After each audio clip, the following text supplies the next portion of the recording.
कहानी की शुरुआत होती है साल 1869 के लुइजियाना शहर से, जहां मार्टिन नाम का एक आदमी घने जंगलों के बीच बदहवासी में दौड़ता जा रहा था। उसकी गर्दन में भारी लोहे का कॉलर बंधा था, जिससे जुड़ा एक तेज धार वाला ब्लेड लगातार उसके पीछे घूम रहा था और रास्ते में आने वाली हर चीज को चीरता जा रहा था। मार्टिन कभी कभी हड़बड़ाते हुए किसी विशाल मकड़ी और राष्ट्रपति को सतर्क करने जैसी बातें बड़बड़ाता, लेकिन कुछ ही पलों में वह ब्लेड उस तक पहुंच गया और एक झटके में उसका सिर धड़ से अलग कर गया। कुछ देर बाद जनरल मैकग्राइंथ वहां पहुंचे और लाश को देखकर व्यंग्यात्मक हंसी के साथ उसकी मौत का मजाक उड़ाने लगे। उसी से थोड़ी दूरी पर कैप्टन जेम्स नाम का एक शख्स एक पानी के टैंक में एक खूबसूरत लड़की के साथ वक्त बिता रहा था। तभी बाहर से अचानक शोर उठा और जेम्स ठिठक गया। उसने लकड़ी की दरार से झांक कर देखा कि मैकग्राइंथ के आदमी शहर में लोहे का एक विशाल सा कॉलन लेकर घुस आए थे। उसके साथ मौजूद लड़की ने कहा कि अभी काम पर ध्यान देने की जरूरत नहीं, लेकिन तभी कुछ घोड़े बेकाबू होकर सीधे पानी के टैंक वाले टावर से जा टकराए, जिससे जेम्स बिना कपड़ों के ही गुंडों के सामने आ गिरा। उसे देखकर सब गालियां बरसाने लगे, मगर जेम्स ने कुछ ही सेकंड में सबकी हड्डियां चटखाकर उनकी हालत खराब कर दी और लड़ते लड़ते अपने कपड़े भी पहन लिए। फिर जाते जाते उसने लड़की को चूमा और रस्सी के सहारे फिसलते हुए उन गुंडों की गाड़ी पर सवार हो गया। उसने एक बक्सा खोला तो उसके होश उड़ गए, क्योंकि उसमें पेट्रोल बम से भरा ढेर पड़ा था। अब जेम्स ने समझदारी से काम लेते हुए फुर्ती से छलांग लगाई और सबसे आगे वाले घोड़े पर जा बैठा। उधर शहर के दूसरे हिस्से में हम मार्शल गॉर्डन को देखते हैं, जो एक महफिल में लड़की बनकर मैकग्राइंथ के करीब पहुंचने की कोशिश कर रहा था। लेकिन जैसे ही किसी आदमी ने उसे छूने की कोशिश की, गॉर्डन ने अपनी ड्रेस में छिपे एक उपकरण से उसे जोरदार मुक्का जड़ दिया। आखिरकार मैकग्राइंथ ने भीड़ में से उसे चुन ही लिया, पर तभी एक और शख्स जो उस पर फिदा हो गया था, गॉर्डन को छीनने के लिए मैकग्राइंथ से भिड़ गया। मैकग्राइंथ ने गुस्से में उसे तुरंत गोली मार दी। उधर दूसरी ओर घोड़े तेजी से भागते हुए एक खड़ी ढलान से गिरने ही वाले थे कि जेम्स ने सही वक्त पर लगाम कसकर उन्हें रोक लिया। दूर से उसने बिल्डिंग में मैकग्राइंथ को देखा और तुरंत उसकी ओर चढ़ाई शुरू कर दी। इधर गॉर्डन ने मैकग्राइंथ को हिप्नोटाइज करके काबू में कर लिया था। उसने पूछा, तुमने किसके कहने पर वैज्ञानिक एस्कोबार का अपहरण किया? लेकिन तभी उसका डिवाइस अचानक बंद पड़ गया तो गॉर्डन ने झट से चाकू निकाल लिया। उसी पल जेम्स खिड़की तोड़कर अंदर कूदा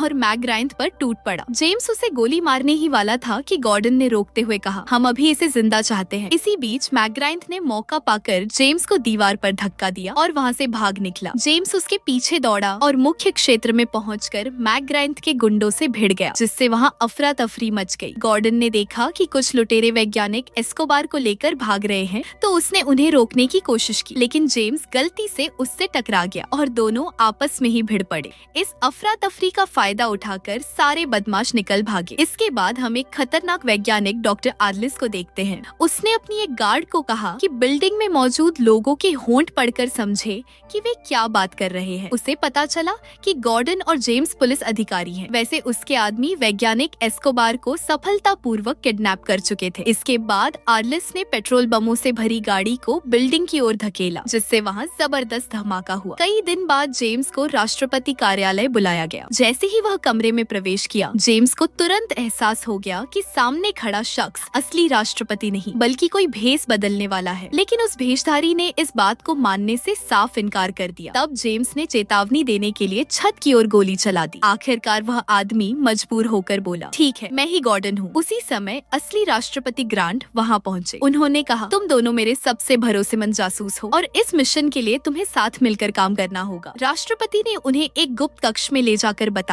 कि अमेरिका के सभी बड़े वैज्ञानिकों को मैकग्राइंथ ने अगवा कर लिया है। उसने राष्ट्रपति को एक नोट भी भेजा था, जिसमें लिखा था कि वह इन सभी वैज्ञानिकों की मदद से एक ऐसा हथियार तैयार कराएगा जिसे दुनिया ने कभी नहीं देखा। मैकग्राइंथ चाहता था कि राष्ट्रपति एक हफ्ते के भीतर इस्तीफा दे दे। गॉर्डन और जेम्स जानते थे कि मैकग्राइंथ पेशेवर कातिल है, लेकिन इतना चालाक नहीं कि यह बड़ा खेल अकेले खेल सके। उन्हें यकीन था कि इसके पीछे कोई और मास्टरमाइंड है। तब राष्ट्रपति ने उन्हें आदेश दिया कि एक हफ्ते के भीतर इस मास्टरमाइंड का पता लगाकर उसे पकड़ो। इस मिशन के लिए राष्ट्रपति ने उन्हें एक विशेष ट्रेन भी दी। गॉर्डन अपनी मोटरसाइकिल लेकर जल्दी से वहां पहुंचा और अकेले ही ट्रेन पर सवार होकर रवाना हो गया। पीछे से जेम्स अपने घोड़े पर दौड़ता हुआ आया और छलांग लगाकर ट्रेन के अंदर पहुंच गया। तभी एक गुप्त दरवाजा खुला, जिससे वह छत से सीधे अंदर गिर पड़ा। अंदर पहुंचते ही गॉर्डन और जेम्स में बहस शुरू हो गई और गुस्से में जेम्स ने उसे मुक्का मारकर चुप करा दिया। तभी गॉर्डन अजीब हरकतें करने लगा और अचानक एक बटन दबाया। जिससे एक हथौड़ा बाहर निकला और सीधे जेम्स की ओर बढ़ा। जेम्स सीधे एक पुल टेबल पर गिरा जो अचानक रस्सियों से उसे उल्टा बांधकर रेल की पटरियों के सामने ला दिया। जेम्स ने बदले में एक चेन खींची जिससे गॉर्डन की कुर्सी भी उसी तरह उल्टी हो गई। आखिरकार दोनों ने यह तय किया कि वे केवल राष्ट्रपति के लिए मिलकर काम करेंगे। इसके बाद गॉर्डन ने मार्टिन के सिर को एक मशीन से जोड़कर जांच की कि मरने से पहले उसने आखिरी बार क्या देखा था। पता चला कि वो कोई और नहीं मैकग्राइंट ही था। फिर उन्होंने देखा कि मैकग्राइंट की जेब में न्यू ऑर्लियंस में होने वाले कॉस्ट्यूम फंक्शन का निमंत्रण था, इसीलिए दोनों तुरंत उस जगह के लिए रवाना हो गए। पार्टी की रात जेम्स चुपके से बिल्डिंग में घुसा, लेकिन एक गार्ड ने उसे रोकने की कोशिश की। जेम्स ने एक ही मुक्के में उसे बेहोश कर दिया और खिड़की से अंदर पहुंच गया। अंदर उसकी मुलाकात मिस ईस्ट से हुई जो आर्लिस की निजी सहायक थी। उसने जेम्स को इमारत में घुमाया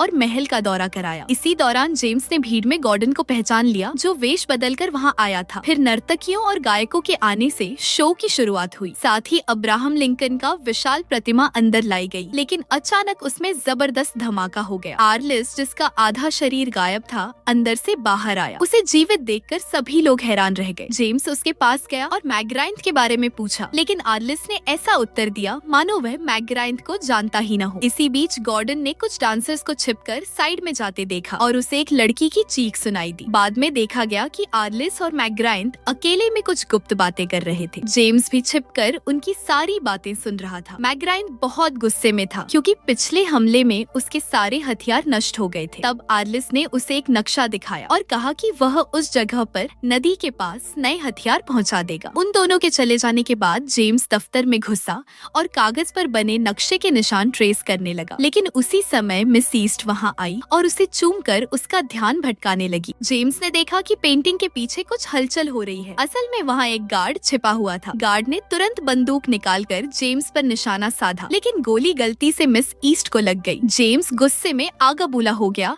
और पेंटिंग के पीछे छिपे सभी गार्डों को मार गिराया। फिर वह वहाँ से निकल गया। फिर वह मुख्य मंजिल पर गया और एक महिला के साथ नृत्य करने लगा क्योंकि उसे लगा कि यह गार्डन का भेस बदला रूप हो सकता है। जेम्स ने उसे अब तक की सारी जानकारी दी। फिर उसने गार्डन समझकर तरबूजों के ऊपर हाथ रख दिया और कहा, वाह गार्डन, तुम्हारे तरबूज तो बहुत अच्छे बनते हैं। लेकिन तभी उस महिला ने उसे जोरदार थप्पड़ जड़ दिया। उसी समय गार्डन भीड़ से बाहर आया और चिल्लाया, यह कितना गंदा आदमी है, इसे फांसी की सजा मिलनी चाहिए। वहाँ मौजूद लोगों ने जेम्स को पकड़कर बाहर ले जाया। गॉर्डन ने उस कमरे का ताला तोड़ दिया जहाँ से आवाज आ रही थी। उसने देखा कि यह कोई आम कमरा नहीं बल्कि एक पिंजरे में रीटा नाम की लड़की कैद थी। गॉर्डन ने अपने विशेष उपकरण से ताला तोड़कर उसे मुक्त किया। वहीं पर जेम्स गुस्साई भीड़ को किसी तरह रोकने की कोशिश कर रहा था, उल्टी सीधी बातें बोलकर। तभी वह एक औरत से कहता है, मैं मजाक नहीं कर रहा था, मैं सच में हूँ, क्या तुम मुझसे शादी करोगी? उसी समय गॉर्डन और रीटा एक बग्घी में उसे बचाने आ पहुँचते हैं। उन्हें देखकर जेम्स भी प्लेटफॉर्म से कूद जाता है और सीधे उसी बग्घी में जा गिरता है। रीटा ने बताया, मैं कोई नर्तकी नहीं हूँ, मैं वैज्ञानिक स्कॉबार की बेटी हूँ। मैं छिपकर अपने पिता को ढूंढने आई थी।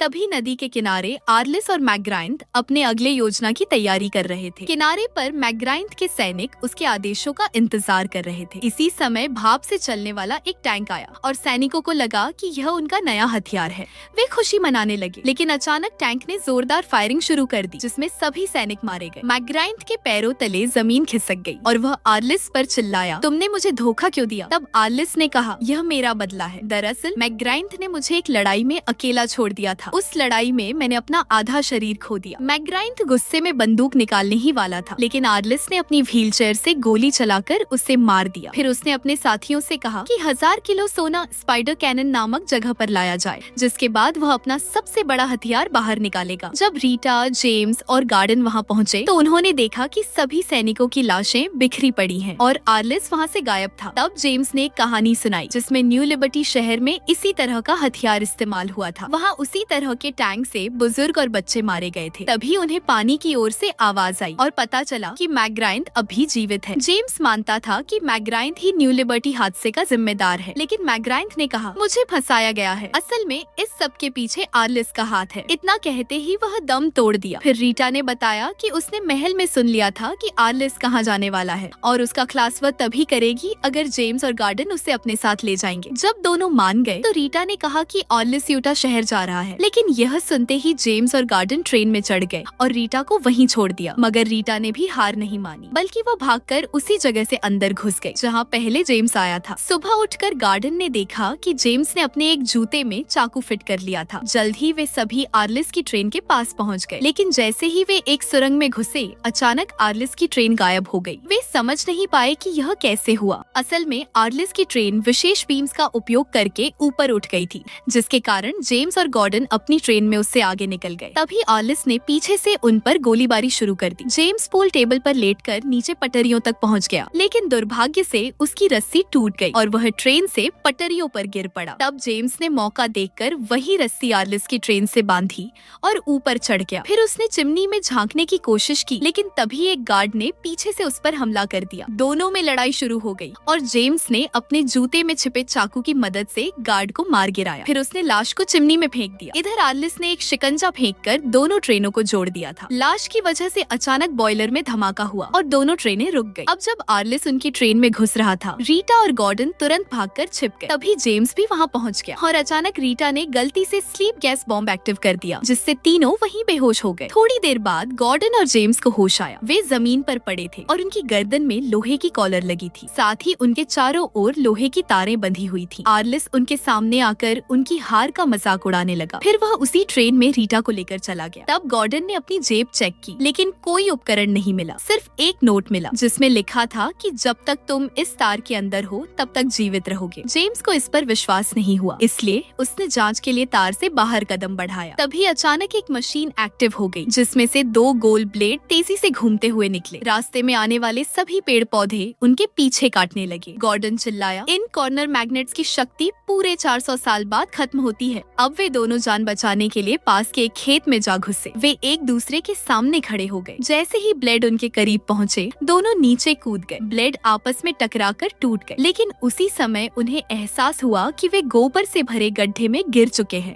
कुछ देर बाद वे दोनों खेत से बाहर निकले और उनके बीच बहस शुरू हो गई। गॉर्डन गुस्से में जेम्स पर चिल्लाया, सब तुम्हारी गलती है। उसने जेम्स को मारने के लिए एक पत्थर उठाया, लेकिन पत्थर गलती से कॉलर पर जा लगा, जिससे कॉलरों की मैग्नेटिक फोर्स एक्टिव हो गई और दोनों कॉलर एक दूसरे से चिपक गए। अचानक जेम्स कूदकर जमीन पर गिर गया और गॉर्डन से अपने जूते से चाकू निकालने को कहा। गॉर्डन ने उसका जूता निकाला, लेकिन कॉलर अब भी उनके कंधों पर चिपके रहे। दोनों ने एक दूसरे से दूर भागने की कोशिश की, लेकिन फिर भी मैग्नेट्स ने उन्हें एक बार फिर से वापस खींच लिया। इसके बाद दोनों पहाड़ी से लुढ़कते हुए सीधे नदी में जा गिरे। पानी में गिरते ही गॉर्डन बहुत खुश हो गया, क्योंकि उसे अपनी टूल किट मिल गई थी। फिर थोड़ी मेहनत के बाद उन्होंने कॉलर्स निकाल दिए और जेम्स आग जलाने के बाद खाने की तलाश में निकल पड़ा। बाद में उसने गॉर्डन को अपने बचपन की कहानी सुनाई। असल में वह एक गुलाम परिवार में ही पैदा हुआ था। फिर एक दिन मौका देखकर वह भाग निकला और रेगिस्तान में जाकर छुप गया। वहाँ अमेरिका के मूल निवासी, जिन्हें रेड इंडियंस भी कहा जाता है, उन्होंने उसे पाला। जब तक वो वापस आया तब तक उसके परिवार को मार दिया गया था।